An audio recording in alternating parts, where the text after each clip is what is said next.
What's up, everyone? Shakiel Mahjouri here for CBS Sports, and you know who this is. He helps lead the charge as Jon Jones returns at UFC 309 in a historic fight against Stipe Miocic for the UFC Heavyweight Championship at Madison Square Garden on Saturday. Head of UFC 309, Coach Brandon Gibson. How's it going, man? Going really good, man. We're about a week out from the fight. I'm starting to feel this anticipation and excitement to hit the road and get to New York City. Well, like just off the top, and I kind of teased it in the intro there. Like, I know some fans and analysts, and even myself at times, sort of lament that it would have been great to see this fight a few years ago. But regardless of the specifics, like you're looking at the most dominant, decisive, most successful light heavyweight champion of all time. Same goes for the heavyweight champion. How does it feel for you to be a part of really a historic fight? It's very humbling. I never take my role in this sport for granted. To be able to, serve as one of the main coaches for Jon throughout, his historic career, it's very humbling. It's very humbling, and to be able to help guide him into battle against one of the greatest heavyweight champions of all time in Stipe Miocic in New York City at Madison Square Garden. It's unreal. Some days it's unreal, and I don't take any of it for granted. I don't take any of it for granted. I try to earn it every day. We haven't really gotten to see the full scope of what a heavyweight Jon Jones is like. I mean, he made very short work of Cyril Gane. As a coach, you have more insight, obviously, as part of the training process. But like, come fight night, how much were you able to gauge about Jon's strengths and weaknesses as a heavyweight? The fight itself, I think what we were able to really see is, Jon's fight IQ just shines and thrives in regardless of the weight class, and so many, critics and fans throughout his career, they try to put certain attributes on what has led to his success. But the one I don't hear enough is just Jon's IQ. And that just continues to evolve and grow and shine in every fight. So, I'm excited for Jon at heavyweight. His weight looks good, his movement, his reaction, his speed, his power, all these things look great. And for Surreal, he was a little bulkier than what he is now. We're seeing a much leaner Jon, and I anticipate everybody seeing a very lean, toned, conditioned Jon Jones on Saturday the 16th. Just very briefly, when you assess this fight, where do you think, and maybe it's the IQ, where do you think Jon prevails the most over Stipe, and vice versa? Where is Stipe going to push Jon the most? Well, I'll start with Stipe. That he has incredible knockout power. Whether he's pressuring or retreating, he's been in there with greats himself. He has finishes over Cormier where he made incredible adjustments throughout those championship rounds to secure the win in the second and third fight. His first fight against Ngannou, where he stayed so disciplined on the game plan, or how he claimed the heavyweight championship, retreating and knocking out Verdum. So Stipe is dangerous in so many places, and I would attribute one of his greatest traits in this game is his just resiliency and his grit. Like, he's very hard to put away. He's always dangerous. And even in the second Ngannou fight, we see Stipe hurt. He's dropped. He gets up, and instead of trying to block and use his shield, I mean, he's going out on his sword. He's swinging on his way out. So, we have a lot of respect for him. He's always dangerous, and he has very underappreciated kick game, clinch game, wrestling game, and he's shown how well conditioned he can be throughout a 5-round championship fight. So, we have a lot of respect for Stipe, but I think Jon Jones beats him in every area. Jon's the better wrestler, the better grappler. Jon's the better kicker, the better striker, the better clincher. Jon's better conditioned. Jon has the higher fight game IQ. And Jon also has that grit and that dog and that determination in him that we've seen time and time again. So we have the most respect for Stipe in this camp that, out of almost any fighter we've ever gone up against. But Jon's going to prove on Saturday night why he's the greatest of all time. Stipe, excuse me, coming off of a 3.5 year layoff. Obviously, that's going to raise some questions about ring rust, his age. On the flip side, I was talking to Stipe today. A lot of time for him to heal nagging injuries, give himself an emotional and mental break as well. Heavyweight, light heavyweight, generally these guys can compete at an elite level a lot longer than some of their lighter counterparts. But not having seen Stipe fight in 3 or 4 years, how well can you sort of predict who you're going to see in there on Saturday? I think we can go off the evidence that we've had, right? Stipe didn't show a ton of technical evolution throughout his career. What got him to the dance is what won him championships. So while we are expecting Stipe to have, a few new tools and tricks in his bag, what makes him great isn't like the dynamic skill set. It's his power punching, it's his grit, it's his solid defense and chin. We're expecting to see those elements of Stipe there. And yeah, maybe he's healed a lot and recovered some injuries. Maybe we see him a little more mobile, a little quicker, a little more powerful, but I don't think he's going to show that much evolution in his skill set. One of the things that, at the time of Jon's light heavyweight stint was so exciting about a move to heavyweight was while we were seeing a transition to this sort of modern, leaner, athletic sort of heavyweight, the type of guy that Stipe is, we still had a lot of those sort of like hulking behemoth bruisers at heavyweight. How do you think Jon and his athleticism measures up against, obviously you have all the confidence in the world, but I mean strictly in terms of sort of size, style, how do you think Jon would have measured up to some of the heavyweights of old relative to this new generation where a lot of the guys are leaner, a lot of the guys are athletic? Oh man, I would have loved to see Jon against, like a Brock Lesnar, or Junior Dos Santos, some of the great, or Cain Velasquez, some of the great heavyweights of, Jon's early era. I think with Jon's dominating performance against Cyril Gane, it had a lot of fans and even us as coaches like, man, did we make this jump up to heavyweight too late? Maybe it would have been a bigger challenge and for Jon, like prior to the Anthony Smith fight or Dominic Reyes, or Dos Santos fights, Thiago Santos. I don't know. I think we've known for a long time that Jon's just the baddest man on the planet. So I would have loved to see Jon against some of the bigger, hulkier, slower heavyweights, and to see, Jon's kick game, his ability to switch stances, his clinch game, his Greco sweeps. I think he would have caught a lot of these guys off guard and had a lot of dominating finishes against those historic heavyweights as well. Why do you think it is that it took Jon so long to make the heavyweight debut? Because I remember this was like a popular point of discussion before I even got into this industry as a member of the media. Like just as a fan, we were talking about what it'd be like to see Jon there. I believe he really wanted to cement his legacy at light heavyweight and, cement his legacy just as the greatest champion of all time. So, once he passed the record defenses set by Demetrius Johnson and George St. Pierre, then I think he was open for new challenges. Jon did an interview with Kevin Iole, which raised a whole bunch of interesting questions for me, which I would have loved to ask him. Unfortunately, busy man, so I'm gonna get your take on it if you'd be comfortable. And a lot of that has to pertain to Tom Aspinall. Jon kind of loosely compared Tom to Johnny Walker and his rise. I was wondering what you think about that comparison, because when I look at it, I think Johnny's rise lasted less than a year before, the Corey Anderson fight. Meanwhile, here we are with Tom Aspinall, 4 years in, undefeated, excluding the knee injury, interim champ. Do you think it's fair to kind of put those two in the same bracket? Well, what I think is fair is that there's always the next contender. Mm-hmm. So when Jon was leaving light heavyweight, it was like, oh, are you ducking a guy like Johnny Walker?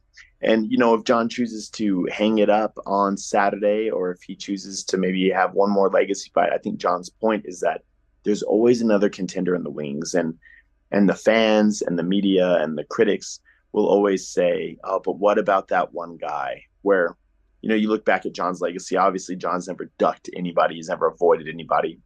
This path with Stipe was set far before Aspinall was even in, the top 5 ranking. And we're following through on our goals. And I get John's point that heavyweight title defense against the hot, contender right now isn't the same as a match against another all-time great Mm-hmm. like in Alex Pereira. So, against a great champion who's already achieved so much in his career, title defenses, multiple weight classes. I could see why that sparks something Some in John to interest, want to yeah. compete as opposed to just the next guy in line.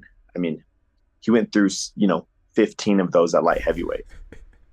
Last thing on this specific part of it. And granted, I will preface this by saying being 37 versus being 29, very different stages in your career. But I was just doing the math. Shogun was 6 years older than Jones when they fought for the UFC title. Jon is now 6 years older than Aspinall. Jones was 6-1 at the time. Aspinall is 8-1, and interim champion. How do you feel about people who would say like it's sort of the order of operations to sort of pay it forward to the guy who's got that interim belt? Yeah, and probably 99% of the time that's what happens. But when you're trying to, you know, claim a matchup against the greatest of all time, sometimes the rules aren't the same. Sometimes the rules aren't the same. It's not always about who's next in line in the mandatory title defense. And this isn't like bantamweight and who's uh, Marab going to fight next. This is Jon Jones, and he's the one that's in control of his legacy, and he has earned that through those 16 championships. So, when you look back at young Jones and how he got his shot up against Shogun as well, like there was a lot of circumstances and things that fell in place for that to happen. Mm-hmm. Rashad Evans was injured. John took a very short notice fight against Ryan Bader. I think it was like less than a month with another quick turnaround to fight Shogun. Sometimes lightning strikes and you got to be in the right place at the right time. And, Tom Aspinall, I think, is fortunate that they were able to have an interim championship for him versus Sergey. Like, it's not always required in instances where the champion got hurt, 2 weeks before the fight. And yeah, maybe there was a long layoff, but, there's no rules on interim belts when they're created and when they're defended. So, yeah, I feel for Tom Aspinall. I'm sure he's hungry. He wants to prove that Mm-hmm. he has what it takes. So we all get that. I look at my other fighter I train, Aaron Pico. Pico wants to fight Pitbull. Pitbull's the champ. He kind of has the power right now. Hopefully that fight gets matched up because we 100% believe as contenders that Aaron Pico is the best featherweight in Bellator. So hopefully we get that chance. So, I've been on both sides of the coin. I get it. But in the case with Jon Jones, I do think it's very different that John's the greatest of all time. He's going to have fights that match what his goals are and his legacy, and he's earned that. I think this is honestly something that just about every great that I can recollect with has to deal with at some point. They said the same things about Floyd Mayweather and some of the people that they wanted to see a matchup with. We're hearing it right now about Canelo Alvarez, especially as it pertains to David Benavidez. Do you think, because I don't, but do you think long term people are going to look back and will history diminish some of Jones's legacy because the Aspinall and Ngannou fights didn't happen? No, I don't think so. I think John's going to go down as the greatest, and he has so many highlights of him just dismantling other great champions, other Hall of Famers. His fights with Cormier are going to live on forever. His accomplishments at light heavyweight and heavyweight are going to live on. And I think John's also transcended the sport. I think, Jones and McGregor and, maybe sometimes you could sprinkle Rousey in for a small period as those fighters that really did transcend the sport. John's an icon in this game. Whether he fights Tom Aspinall or not, I don't think has any bearing on his legacy or his contributions to this sport. Can I get a very quick preview on the way out here? Jones Pereira, if we do get it, what do you think that looks like? Oh, I think that's going to be fireworks. Pereira is about the same size as John, an incredible knockout artist, has that finishing ability, beautiful kicks, explosive power, fluid combinations. I think that would be fireworks. So a lot of people, like to point at certain fights, like maybe the Dominic Reyes fight and say John, or the first Gustafsson fight and say that John has trouble against combination strikers. So I think there's going to be that component. And Pereira is a finisher, right? He is a finisher, and he's been so active and so competitive, and shown how well versed he can be in mixed martial arts. So I think they both have a lot that they bring to the table. That championship aura being first and foremost. Um, I mean, the world always buzzes when we have two great champions Hmm. that are going to fight each other. I think that's the real BMF belt if Jon and Alex were able to fight. Um, and Jon always has so many paths to victory. I said the other day that coaching against Jon Jones would be a nightmare because there's no clear path to victory with Jon. I think there's little elements you could pick over his career where he had some trouble in certain positions, but to make a full game plan out of that, I think is impossible. And Jon has so many paths to victory against Alex. I think Jon can stand and bang with him. I think he can beat him in the clinch. I think he can take him down and ground and pound him or show his, great Gordon Ryan and Tusa Alankar inspired jiu-jitsu. I think that would be a fight that is more about legacy than belts. It's more about legacy than championship defenses. It's more about legacy than even money. So if that's something that gets Jon excited and keeps him in the sport, then I think his fans were all fortunate. Well, congratulations to you that you don't have to ever coach against Jon Jones. I know Gable Steveson has been around lately, and you sort of pegged him as a future MMA champ. If you had to highlight one quality that tells you this guy has championship level potential, what would it be? Their ability to obtain and apply knowledge. Truly, that's what it comes down to. I've worked with hundreds of gifted athletes. I've worked with thousands of tough guys, thousands of punchers, but the very top percentage, the guys that I really choose to invest my time and sacrifice my love and my labor for, have to be very highly gifted, intelligent, hardworking, and usually to become an Olympic medalist, especially an Olympic gold medalist, I think you have to have that. Your IQ needs to be off the charts. Your work ethic, your hunger, your drive, your passion, and man, getting to work with Gable. We just posted a video on Instagram today of us training last night, and he's already applying like high level boxing into his wrestling. It just makes my job so easy. I had the biggest smile on my face last night, and I'm just grateful and humbled to be in a room with so many talented martial artists. Were you maybe my memory is failing me here, but were you present when Jon almost blasted Gable with that knee? Yeah, I was the one recording that video. So other duties as assigned, I got a lot of skills, but that just shows Jon's reflexes in his eyes at this level too, right? Jon's seeing things so well right now, and I know that's something that's going to really shine on Saturday against Stipe. Um, that answer is ultimately Jon's, but what do you think Jon's relationship with MMA will be once he retires, whenever that is? Do you think he's going to be a coach? Is he going to hang around the gym? Like, where do you see him fitting into? Because some people just kind of ride off into the sunset, never to be heard of, right? Jon's a martial artist through and through. He has that true, what we call Bushido spirit. And he knows that brotherhood, that bond in the gym is so unique and so powerful and has really helped all of us become better men in our lives. So I think Jon will always be a part of the sport. And I praising Jon's intelligence throughout this interview, but that's going to really shine when Jon decides to coach one day. And maybe somebody like Gable Steveson becomes Jon's protege. And, just like Khabib, we see Jon in the corner of champion fighters as well one day. I sort of opened with this. I don't know if you have anything left to say, but I would like to end it here just to kind of tie it all together. Let's say Jon wins on Saturday and retires. When you put your head to that pillow that night, what's going to go through your head that you got to be a significant part of, in my opinion, and definitely in Dana White's opinion, the greatest MMA run in history?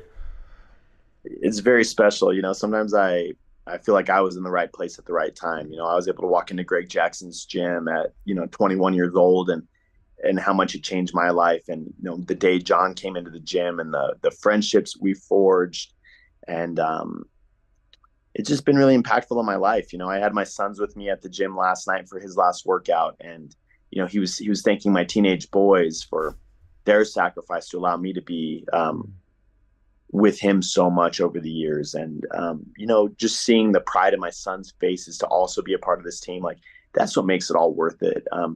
the championship belts and the travel and the memories and the experience have all been powerful. But to know that, over these past 15 years that I've become a better man through it. I know Jon has, and I see the impact we've made on, our little community here in Albuquerque, New Mexico. So I'm going to be forever grateful for Jon Jones in my life, and I'm really excited about Saturday. And we're going to go out there and give it everything we have. And I think fans watching, don't blink, because we're going to witness something special.